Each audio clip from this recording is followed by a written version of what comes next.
હાલ જે છે શિયાળાની ઋતુને અનુલક્ષીને જે છે રાજકોટ મહાનગરપાલિકાની આરોગ્ય વિભાગની ફૂડ ટીમ દ્વારા જે છે ગત સપ્તાહે જે છે રાજકોટ શહેરના અલગ અલગ જગ્યાએ જે છે ચીકી છે, કચરિયું છે કે મમરાના લાડવા કે તેવી વસ્તુઓના જે છે ચેકિંગ હાથ ધરવામાં આવેલ ને તેના જે છે નમૂનાઓ લેવાની કાર્યવાહી હાથ ધરવામાં આવેલ હતી. ખાસ તે ડ્રાઈવને અનુલક્ષીને આ અઠવાડિયામાં પણ ડ્રાઈવ કન્ટિન્યુ રાખવામાં આવેલ છે અને જે છે તેને અનુલક્ષીને રાજકોટ શહેરના પારેવડી ચોક વિસ્તારની અંદર જ્યાં જે છે ચીકીના ખૂબ જ બહોળા પ્રમાણમાં ધંધાર્થીઓ આવેલા છે ત્યાં જે છે અમારી ટીમ દ્વારા હાલ જે છે સઘન ચેકિંગ હાથ ધરવામાં આવી રહ્યું છે.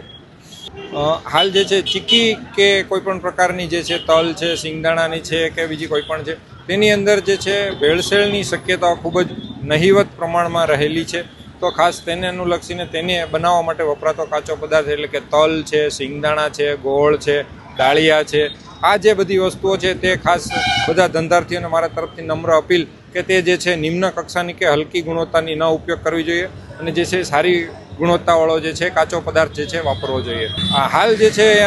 સેમ્પલ લેવાની જે છે કાર્યવાહી હાથ ધરવામાં આવી રહી છે. સેમ્પલ લઈને જે છે આપણા સેમ્પલ જે છે બરોડા લેબ ખાતે મોકલી આપવામાં આવે છે. તેમનું રિઝલ્ટ આવે સબસ્ટાન્ડર્ડ કે મિસબ્રાન્ડેડ કે અનસેફ જે કંઈ પણ આવશે તો તેને અનુલક્ષીને આગળની કાર્યવાહી હાથ ધરવામાં આવશે.